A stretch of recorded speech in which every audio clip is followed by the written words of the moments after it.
You're listening to the Vacation Rental Success Podcast, and we don't have a sponsor for our episodes in March for a very important reason. We need your help. In Canada, short-term rentals are under attack from regulations being imposed by legislators, including a full ban in the province of British Columbia. These decisions are being made based on biased reports with inaccurate data generated by lobbyists from competing industries. In an effort to make our voices heard and start the conversation with top-level decision-makers, the CanStays Rental Alliance Conference is happening April 20th to the 22nd in Banff, Alberta. This is the first time in the history of short-term rentals across the world has an event like this, and on this scale, been created so property managers, individual owners, and other stakeholders can have their say out from the shadow of Airbnb. This event may be focused on Canada, but if we don't all stand up and support this initiative, your local legislators could follow the lead of these Canadian regulations that will find their way to your tourist area. We need you to attend, we need you to share this message, and we need you to get involved. Visit CanStaysRentalAlliance.com to book your ticket and join the fight for our right to a fair and responsible future for the short-term rental industry. If you need extra incentive to book, use the coupon code VRF100 to take $100 off your ticket. And also check the CanStays website for discounts on flights with WestJet. Without further delay, let's get to today's episode. Here's your host, Heather Bayer. Today's episode is a panel discussion with Jayne McCaw from Jayne's Cottages, Catherine Ratcliffe from Lost Together Stays and the CanStays Rental Alliance Conference, and Orion Rodgers from Property Rights BC. And we're going to be talking about regulations, legislation, and how you can make a difference. This is the Vacation Rental Success Podcast, keeping you up to date with news, views, information, and resources on this rapidly changing short-term rental business. I'm your host, Heather Bayer, and with 25 years of experience in this industry, I'm making sure you know what's hot, what's not, what's new, and what will help make your business a success.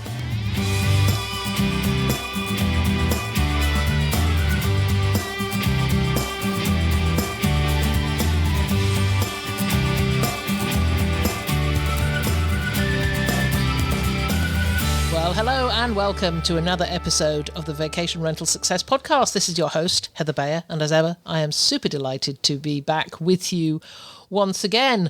Well, this is the last recording I am doing from my winter home down here in Gulf Shores, Alabama. I will be heading home to Canada in the next few days. Takes 4 days to drive home. 4 days, 3 night stops. And I'll be doing a lot of work on the way, no doubt, because we are building something exciting and something new, which you'll be hearing about in the coming weeks. I want to go straight into today's episode. Today is a panel, and we're talking about regulations and legislation. I know we did this a few weeks ago when we talked to Rolf Blizzard of Atlantic Realty, but this time we are exploring the Canadian market. Now, don't turn your sound down or turn this podcast off, because what's being discussed here is absolutely relevant to everybody in this industry.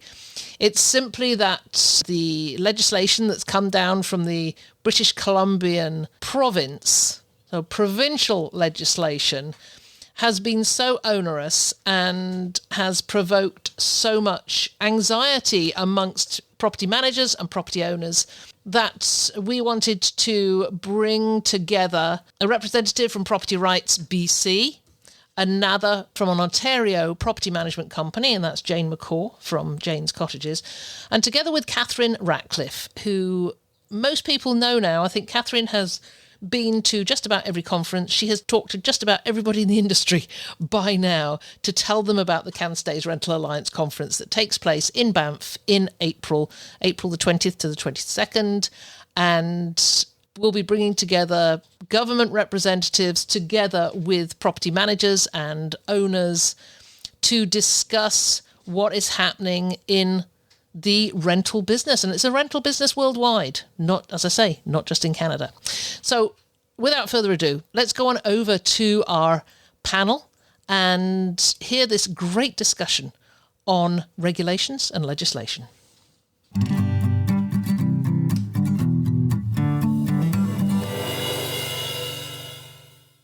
Well, welcome to this slightly unusual podcast this week, because this is a panel of people. Usually you're hearing me talking to just one person. This time I have three joining me. I have Catherine Ratcliffe from Lost Together Stays and the organizer of the CanStays Rental Alliance Conference. We'll be talking about that. And I have Orion Rodgers, who is from Property Rights BC and also a property manager in his own right. And welcoming back Jayne McCaw, who has been on the podcast before. And Jayne is the president of Jayne's Cottages in Muskoka, Ontario. And I am just so delighted to have you all with me. This is going to be a great conversation as we talk about regulations and legislation. Some weeks ago, I talked to Rolf from Atlantic Realty, and he is co-chair of the Government Relations Committee for VRMA. And he was talking about the importance of networking and getting in touch with politicians and decision makers. And I've heard from people since who said, I didn't think I could do that. I didn't think I could get in front of these people and have them listen to me. Well, this is what we're going to be talking about today. So I want to start by asking my panel here to briefly introduce themselves, tell us what their role is and why this topic is so important with you. So I'm going to start with Orion, because what's happening in BC is just huge right now. Yeah, thank you, Heather. My name is Orion Rodgers. I started a company called Coast and Host Vacation Rentals. We've been operating short-term rentals here in Victoria, Vancouver Island since 2014. This is going to be 10 years this year. So definitely I've cut my teeth on this one, been through the pandemic, learned to strategize and keep everyone happy and safe through that. But we are facing a new unprecedented time against regulations from British Columbia and the provincial government. So on that front, we started a property rights association, framed as a property rights association, with a big focus on advocating for short-term rentals, recognizing that people have been operating lawfully with business licenses, with zoning, under municipal bylaws, and that those people are now having their property rights kind of essentially the carpet pulled out from under them. Yeah, we're going to come back and talk about, what's out, what happened way back, I think October time, and what's happened since. But let's just go over to Jayne. Quick introduction from you. Sure. So I'm Jayne McCaw. I started Jayne's Cottages, which is now changed to Jayne's Luxury Rentals, in 2014 as well. And I have around 300 properties in Ontario. And the STIR legislation, bans and new townships taking on STIR regulations is very active in this part of the world. Yeah. Just before we went on air, I was talking to Orion's, just saying how different it was in Ontario, whereas BC is going for a provincial legislation and Ontario is just this fragmented whack-a-mole style, and we'll come back and chat about that. But let's just go over to Catherine. Catherine, welcome back. You and I talk a lot, particularly about the CanStays Rental Alliance Conference, but just introduce yourself to those who perhaps don't know you. Sure. So my name is Catherine Ratcliffe, and I'm originally from Ottawa, Ontario. Your sound is not great to me. I don't know whether it's worthwhile you going out and coming back in again. Yeah, that might be a good idea if you can do that. But in the meantime, let's just go back to Orion and ask you about the regulatory landscape in BC. What happened? Give us there's a little Cook's tour, that is an English expression. It is, yeah. I have a wife. Thomas Cook. I have a wife from Liverpool, so I'm very privy to all sorts of new terminology, especially Scouse. Yeah. So where were we? We were some municipalities had regulations and bylaw and licensing, and it seems from our investigations that there was a bit of problematic issues there with enforcement and compliance.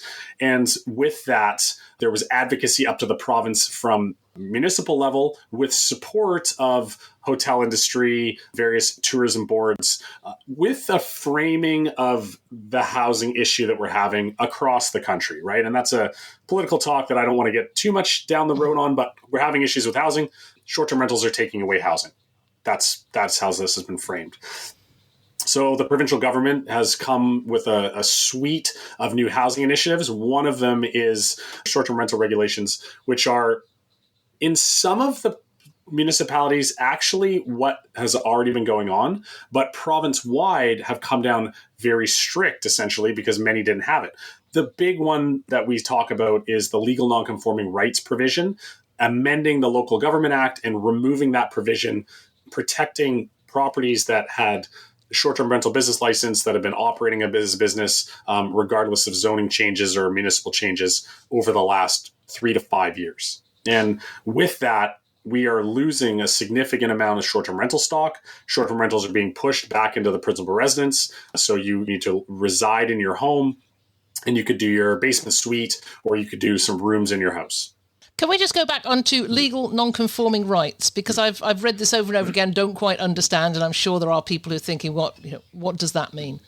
Right. So legal nonconforming is where at one point you're operating a business of some capacity, and it could be for other things for building, but we'll use this in a business term. So you're operating a business, and the area that you're working in or operating in has been upzoned or downzoned out of the zoning that you've been utilizing. Because of legal nonconforming at the Local Government Act level, your right to continue to operate still stands.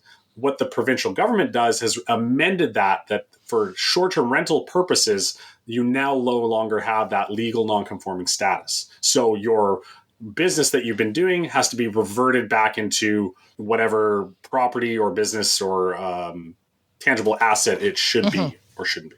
Okay, that's great. Jayne, you and I worked with you in Ontario for most of those years from 2014. You became a member of the Ontario Cottage Rental Managers Association, and we connected there. I know you became so active in this area really during COVID and lobbying the provincial government when they made some really weird decisions on who should shut down and who shouldn't. But that's probably not a discussion for today. But you have that experience now of addressing these things. But how different are the challenges that you face compared with what Orion's facing in BC? Yeah. So your big thing, or Brian's big thing, is the housing shortage. And we operate in Ontario, primarily the OCRMA, which is the Ontario Cottage Rental Managers Association. Cottages mostly mean recreational vacation properties. We're not operating in urban centers.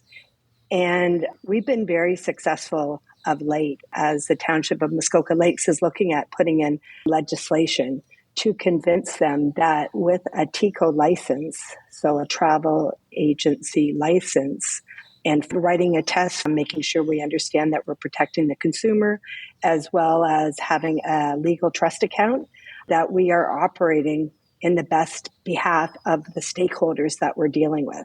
So anyways, we are licensed to run accommodation services for the province of Ontario. And now the municipality is starting to listen to that. So anyways, Heather, back to the OCRMA, which I have a meeting with today right now. So I'll be going in there shortly. But I'm trying to convince them to be able to broaden our membership to individual owner-operators, to be able to be, because they cannot be licensed by TICO because they're renting out their own property. But I do believe that if we can get them an OCRMA membership, we're going to have some status. And right now, the Township of Muskoka Lakes has asked the OCRMA to help them rewrite their draft of the short-term rental because they understand how important tourism is and vacation rentals. Yeah, that's what's going on here. I found it so interesting when I was still CEO of Cottage Link Rental Management that it was like a whack-a-mole. Every day another township would decide that they were going to jump on the bandwagon and create some legislation, and they'd pick pieces from everybody else's. So really no two townships or municipalities have exactly the same thing. I mean, I know you operate in a number of different townships and municipalities, so that must be a little bit of a challenge for you because it's not you don't just operate in the township in Muskoka Lakes. And right now the province has no interest in doing what BC has done. They do not want to get involved in this, but we don't have a crisis like you do, and we didn't have a fire like in Quebec and stuff like that. Yeah, it's interesting talking to Rolf Blizzard from Atlantic Realty a couple of weeks ago, and he said, if this is not impacting you now, it will.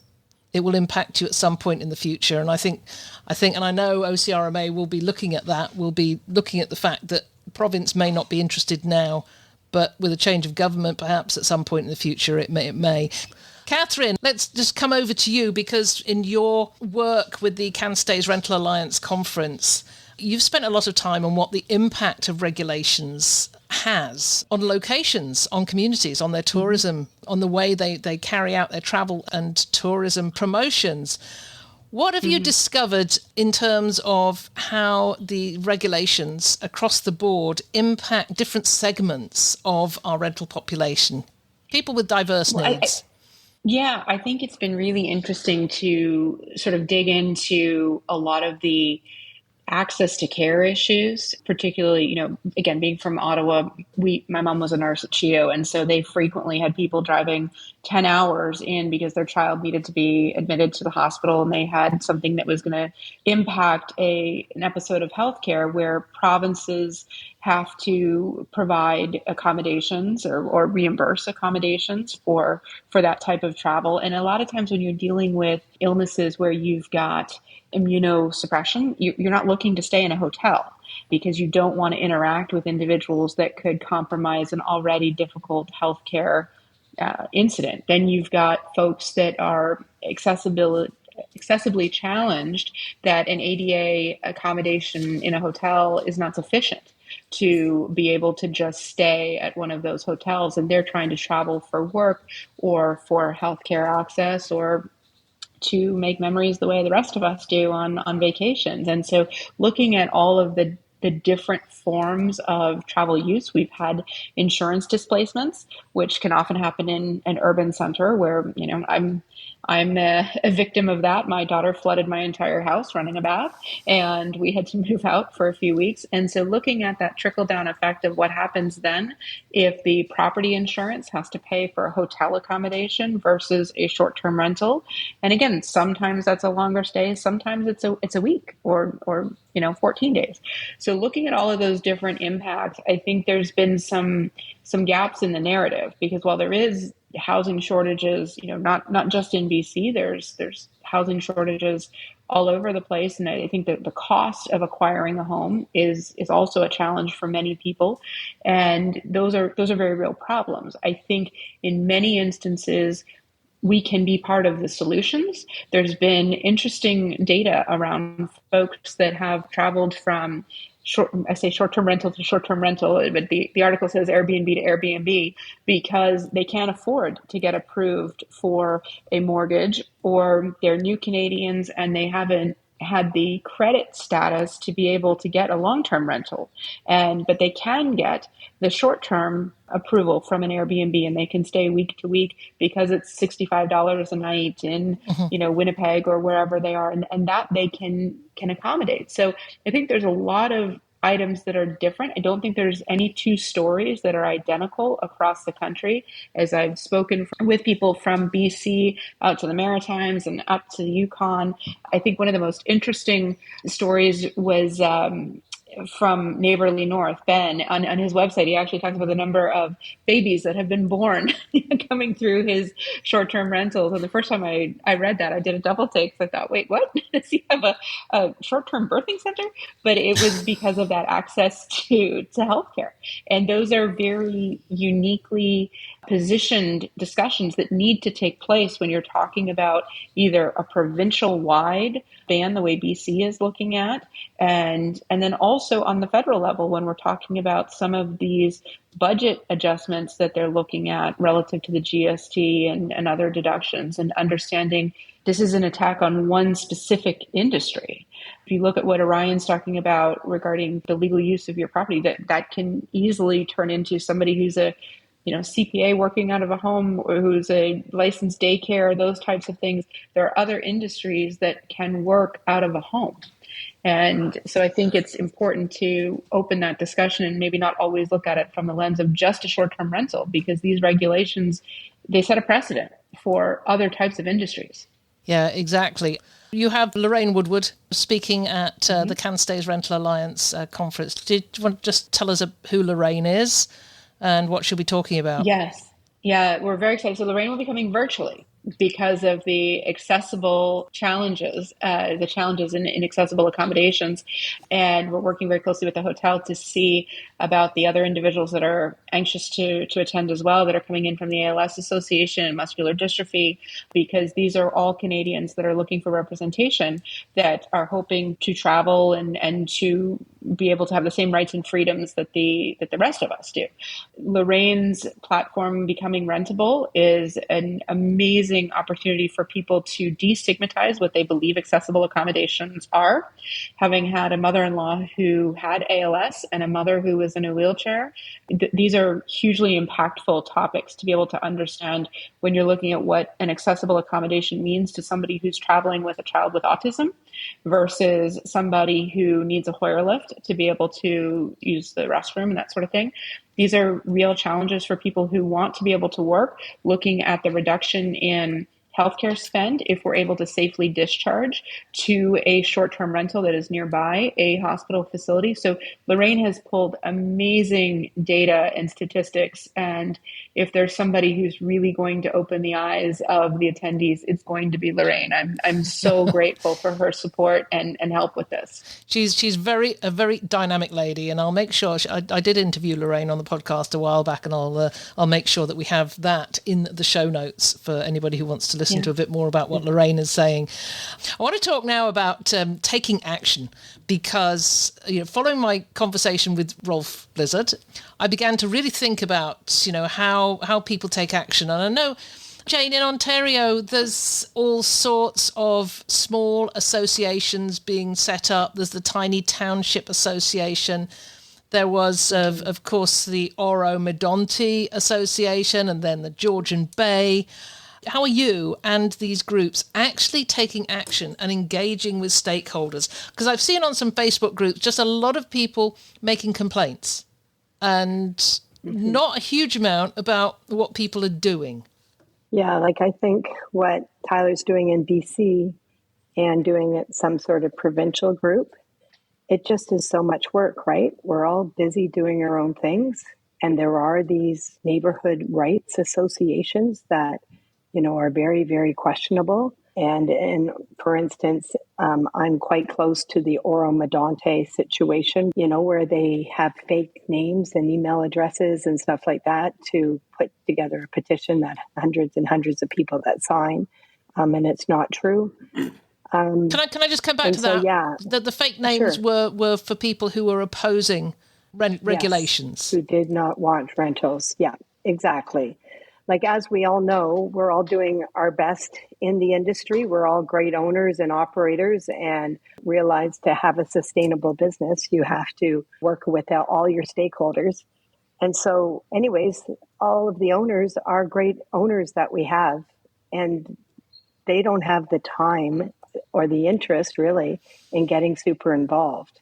And unfortunately, when we're dealing at the municipal level, and you're dealing with voters, that's what's happening, is these groups are getting very powerful. So anyways, yeah, we do need something, um, these sort of niche groups are powerful. These niche groups are the ones that the anti-rental niche groups. Yes. Yes. Yeah. And it just seems, and I find that really weird. And I don't know, I'll bring Orion and Catherine into this discussion. Doesn't it seem odd that the anti-short-term rental groups seem to be way more powerful than those on the other side, who are the people who are protecting their businesses, or who need to protect their businesses but are not making their voices heard?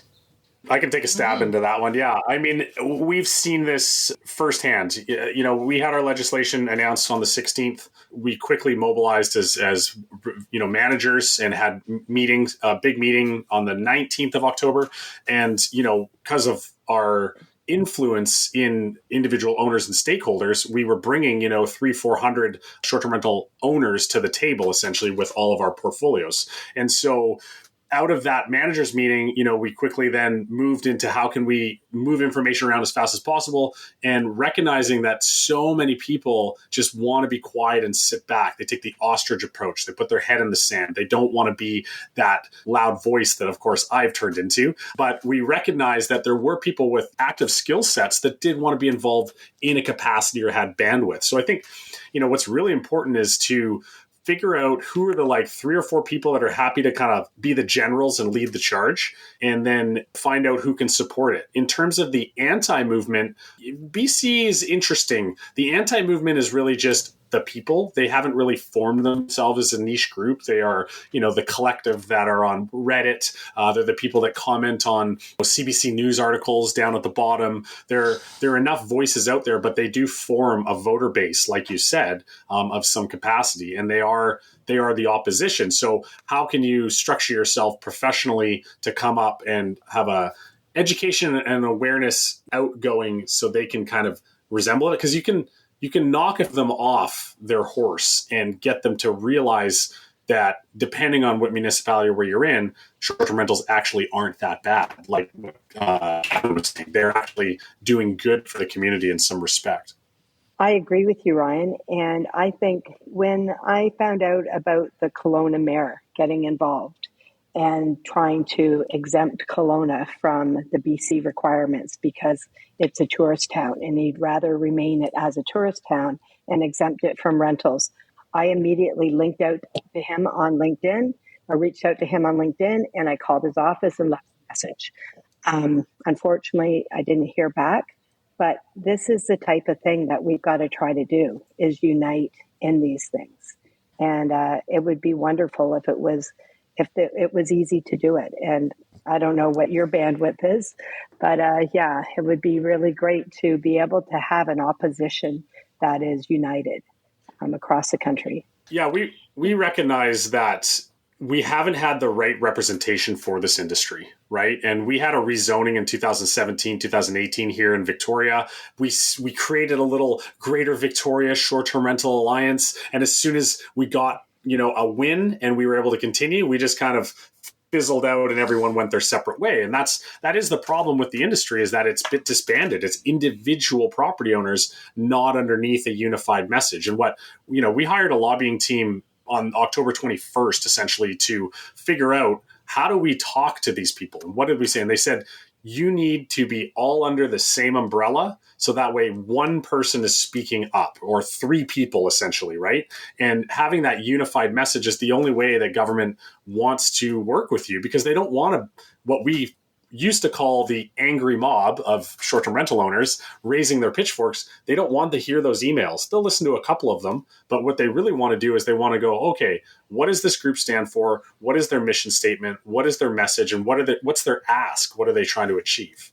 Catherine, I know that with your organisation of the CanStays Rental Alliance conference, that you've been approaching all these issues, because I know you've had some challenges in getting owners and managers to engage. Share what that's been like, and how that is coming along, and if the CanStays conference is something that will bring these people together under one banner. Yeah, no, I think it's a very fair question, because I think a lot of people struggle with imposter syndrome in general. And I think when you start adding in the political element, it's, am I really capable of reaching out and calling the mayor or calling the premier? Am I capable of doing that? And I think the important piece is to always find the win-win and remember that these are people too. And yes, I think the government likes to deal with one person, but what you always need to remember is every person that is elected is seeking re-election 99.9% of the time, and figuring out what the win is for them. And I think there are a lot of opportunities to find best practices across the province and say, how did you deal with this situation? How did you overcome this challenge? Because while it can feel like whack-a-mole, it can also be like figuring out a Rubik's Cube. All of a sudden you're like, oh, now I know the secret to getting from here to there. And the approach to dealing with politicians is very similar across the country. They have similar centers of influence. They have similar, and they're not very shy about what their passion projects are. We've talked about that at a couple of Verma sessions too. It's very easy to bump into somebody at one of their passion projects. And so if you know that that's a pet shelter, and construction site, a children's crisis center, any of those types of things, you can find your way to avoid the email log of it's going through staffers, and understanding the value of a staffer and how much a staffer can block you.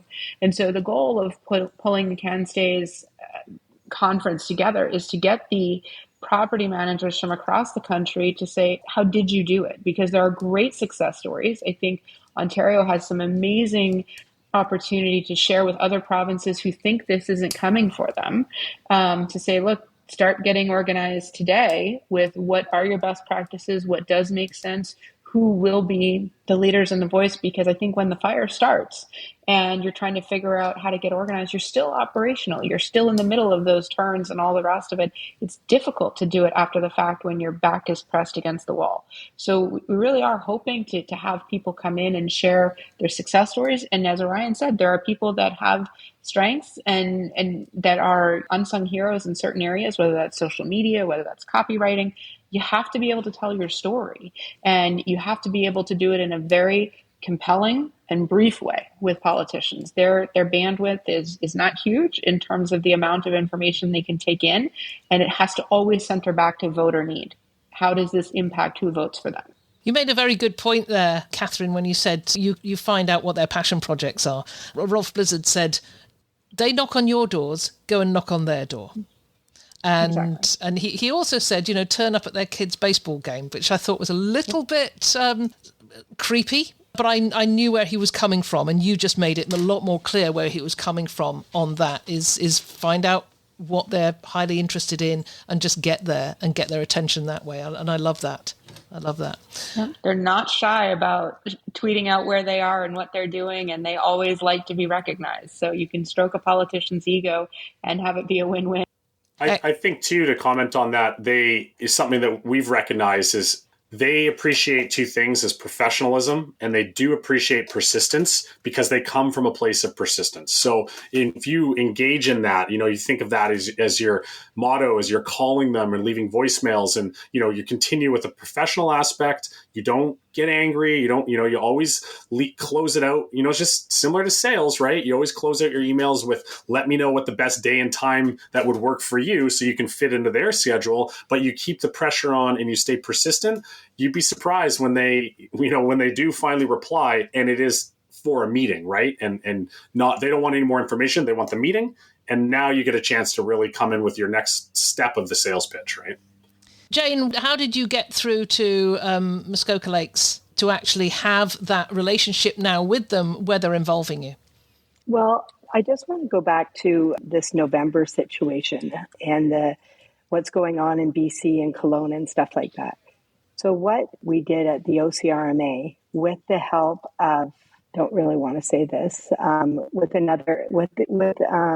the collaboration of one of the larger OTAs, we ended up writing letters, or I ended up writing letters on behalf of the OCRMA to the Minister of Housing, the Minister of Finance, and the Minister of, so Christina Freeland, Kyle, and what was the municipal affairs. And we did it to their special advisors, the minister, their assistants, and one other person. And then we followed up. We got one meeting with the Ministry of Housing, and I've been in touch with this guy since. Kyle Fox is his name, and he understands about the importance of tourism areas and the need for collaboration with the Ministry of Tourism. And we need to bring in the Ministry of Tourism to have them work together. And I don't know if any of you guys have read the new tourism main things or their keynote speech for the year. And that is more cross-functional communications with other ministries and being able to really understand support. And so using that sort of philosophy, I have become quite close to the township of Seguin, which is where my cottage is. and then also quite close to the township of Muskoka Lakes. And yeah, I just have good relationships with the mayor and councillors and staff. And I run a big business and I employ a lot of people. And so I do get their ear.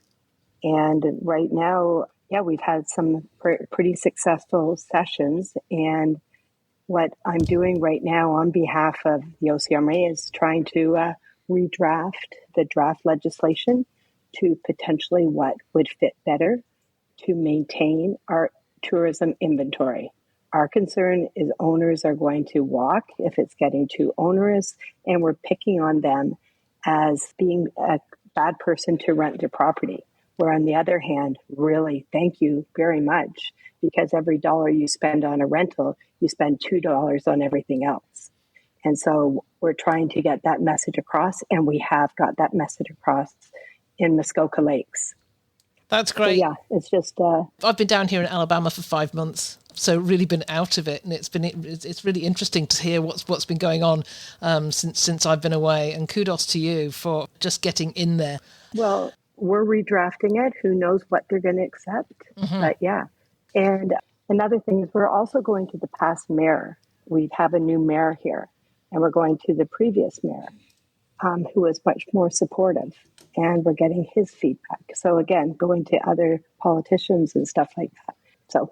So before we wrap up here, I just wanted to ask you all just to give some practical advice to people who are out there who are listening, regardless of whether they're in Canada or Europe or the US. It makes no difference. This advice is pretty much global when you're facing regulations and potential legislation.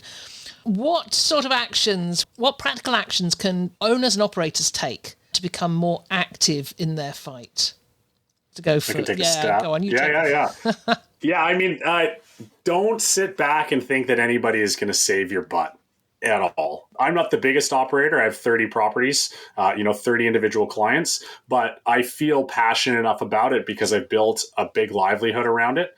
So recognize where you sit in this and maybe reach out, just because you have another manager in your area, they're not your competitor. It's like realtors. You need to collaborate with other managers, regardless if you've had clients move between the two of you, and start an association, register something, register an NNC that you can create, a brand and a unified message under. I think Colorado did a great job of this. There's a couple places in Oregon as well, California. And so, create, and again, professionalism the whole time. It's not an angry mob. Make sure you're professional. You have smart owners in your circle of influence, so to speak. So you lean on some of them. Get some resources where you can. That's what we did. We have a registered society. We have a registered association. We're member funded. Everybody has a stake in this. And the idea is to create a unified message. And like Jayne said, start getting in touch with people. Watch a couple of council meetings. You'll easily see, I don't know, where you are or if you have that accessibility. If you can watch or attend a live council meeting and spend about an hour watching it, you'll know which councillors are easily approachable. And once you get in there, you've created a wedge in the door. You can build a relationship. And the next time they talk to somebody, they could then vouch for you, right? So then you reach out to another councillor. The first counselor that you have a good relationship with can then share information with the next one. Say, hey, you know what? Orion's a good guy. He really wants to talk to you. Why don't you sit down and have a 10-minute conversation with him, right? Take him out, buy him a taco, a margarita, whatever you got to do there, to put a smile on his face or convince him to give you his time or her time, of course, and then go from there. You'll never know who you'll end up having a meeting or a phone call with. I've been speaking to chief of staffs. I've had a meeting with our mayor. I have, continual emails and text messages with people in the OTAs and higher up. I haven't had a great opportunity to speak with top ministers in our provincial government, but I've spoken to all their staff or had emails or replies. And, I just think that A lot of people think that it's way out of reach. It's not. They're just regular people. You just have to focus your energy and your message and stay consistent. But I think the first thing and the first step is recognizing where you stand in it, and if you have the bandwidth, and of course, unifying the message, getting together. So, Jayne, what practical actions would you suggest people take? Yeah, I agree with everything Orion said. I also think that it's important to have a Google check or have Google send you anything that's going on in the STR global world. And so you just can breeze through those things and you can be updated, because a lot of times, like to your point, Florida right now is going through something which is kind of a real reversal to where they have been, and Europe and stuff like that. So anyways, it's really good to be staying up on the global picture as well. And you just understand the issue that much better and you can speak to it. So right in line with you, but just keeping up your education. I think that's great advice. And of course, the Rent Responsibly website is a good place to go to. Lots of resources on there. Catherine, what's your advice? So I completely agree with Orion. I think, and Jayne, I think you've got to start from a place of professionalism. I think LinkedIn is really important. A lot of these individuals are on LinkedIn, and it's an easy way to find out a little bit about them and to start joining any organizations that are out there, whether you're talking about Rent Responsibly, you've got VRMA, Favor, all of the different ones that are throughout your state, your country, your local associations, realizing that these are people too. And I think you've got the professionalism comes in two forms. One, in your interaction with them, your social media interaction with them, but also I think we had a really important message from Kevin Guthrie, who's our executive emergency director here in Florida. And he said, back to the trust factor, they use short-term rentals too. So if your pictures don't match your listing, if you give them a bad experience, some of this stuff can come from a very personal place. And so understanding when you're a property manager, when you're a host, your experience starts from that LinkedIn profile, that Facebook interaction, to the property that you represent in the neighborhood. Don't be the problem, and show up where you need to show up for them. Again, listening to a council meeting, understanding if their passion project is that pet shelter or that crisis center, whatever those things are, being available, it's really important. A lot of times these individuals sign up for things in their local communities because they have to. They have to sit in a community center from 10 to 2 on a Tuesday so that they can listen to constituents. And you can be the smiling face that brings in, a donut or a cup of coffee or something and be the bright spot of that day. And you would be surprised how far that gets you when you need something down the line. It's really not as hard and complex as people make it out to be. I think that's great advice from all three of you. I mean, really, that is really practical. Does anybody want to throw in anything else before we sign off? Message of inspiration, perhaps to anybody that's out there really struggling to imagine what their business is going to be like in 5 years' time. If you put this much effort into your business, why wouldn't you put this much into saving the industry, or at least contributing to its success? It's been an interesting evolution from what kind of started in Muskoka, really, with cottages and vacation rentals, true vacation properties, to something like myself in a more urban center, like we talked about. But again, it's still the same concept. I'm hosting a wide range of people. Some people are displaced. Some people are on vacation. Some people are needing it for medical treatment. That's a wide range now to offer through this service. So again, if you're willing to build a business and be an entrepreneur around it, take a little 10% of that entrepreneurship and throw it into helping out the industry as a whole. That's great. Very good. Anybody else?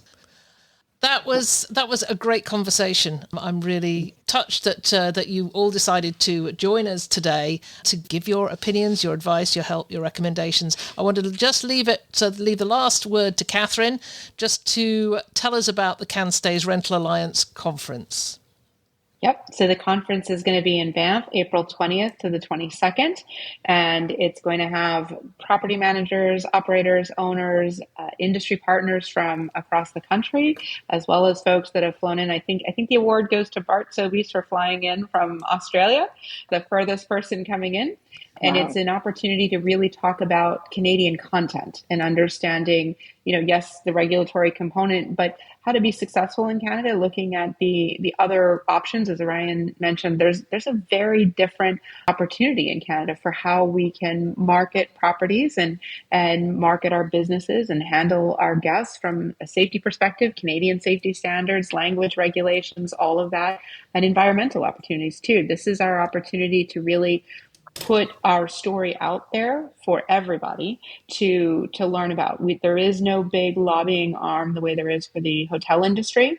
And so it's incumbent upon every owner, operator, and industry partner to come together and start crafting that story for everyone across Canada. It matters at the polls to show up and have a positive image. And can you just give us an idea of who's going to be there and who's speaking? We have a lot of speakers. We have about 28 speakers that are coming in, and they're from all different aspects. Dynamic pricing. We have Justin Ford is going to talk about safety. We have Aperto is going to be there. We've got tracks in French as well. I'm very excited about Philip Richard and Danny from Lee Chalet. We've got a number of folks. We've got the first Canadian IPRAC certified property coming, John Papa, and he is going to be talking about trust and safety and doing some sessions in French as well. We have elected officials coming. We announced Minister Dominic LeBlanc, who is coming, federal cabinet minister on public safety and intergovernmental affairs as well. So it's a very unique position given that he has the ability to interact with the provinces as well. And then we've announced Matt Jenner as well. We have more announcements coming in the next few weeks with other government officials. So it's going to be a very packed conference. There is something for everybody, whether you're looking at optimizing your listing. Of course, Airbnb is our title sponsor. They will be there. Nathan Radham, who's been very active in a lot of the advocacy components, will be there as well. And you'll be there speaking. I'll be there. Well. Yes. Yeah, very much looking forward to it. Thank you, Catherine. Thank you, Jayne, for joining us from Jayne's Cottages, and Orion Rodgers joining us from Property Rights BC. I think this has been a really useful, great conversation. Lots of links going in the show notes for those of you listening. And there will be, of course, a link to the CanStays Rental Alliance conference booking page if you want to order your ticket for that. And I really do encourage you to come. Thank you all. It's been such a pleasure having you with us. Thank you. Awesome. Thank you, Heather.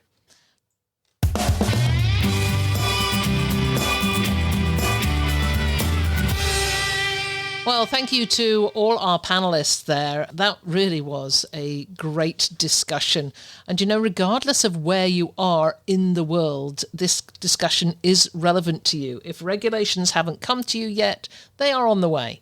They're coming. And the advice that Catherine and that Jayne and that Orion gave at the end, that is as relevant to somebody in Australia as it is to us here in Canada.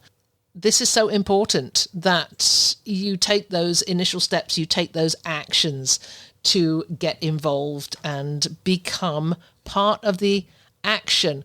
I do love what Orion said about being professional, about having a common voice and one or two people having that voice rather than a group of people being armed with the pitchforks. That is not the way to approach this. So I hope that those of you listening who are parts of groups, that you did take a lot away from that. And if you want to connect with any of these panelists, with Catherine, with Jayne, with Orion, just go to the show notes. You can get the connections to the three of them. I hope you will register for the CanStays Rental Alliance conference. It is not just for Canadians. There's such an important new conference on the circuit. I love the fact that Bart Sobeys is coming in from Australia. If Bart can make it from Australia, well, if you're in Washington or you're in Oregon or if you're in Florida, you can fly up to Banff. I tell you, I'm going to Banff for the very first time. I can't wait. It's the most amazing place, apparently, and I really am looking forward to seeing it. So if you've never been to Canada or to Alberta, then take the jump, take the leap, buy a ticket, and I'll see you there. So that's it for another week. We are sort of continuing to talk about the deeper pillars of this industry as we go forward. We're talking more about trust, responsibility, hospitality as we go through the next months as the Vacation Rental Formula Business School begins to evolve into its new phase. And you're going to be hearing more about that very soon. But we are making that focus on the pillars of our industry. And I'm looking forward to bringing that to you. So I'm ready for getting back to Canada after my 5 months down here in Alabama, and I'll be home for a few weeks before heading off to Banff. If you're going to go to Banff, let me know. Make sure we can get together at the conference. It's going to be over 3 days. We will certainly have time to sit down for a coffee, for a drink, whatever suits. And hopefully I'll see you there. It's been a pleasure as ever being with you. If there's anything you'd like to comment on, then join the conversation on the show notes for the episode at vacationrentalformula.com. We'd love to hear from you, and I look forward to being with you again next week.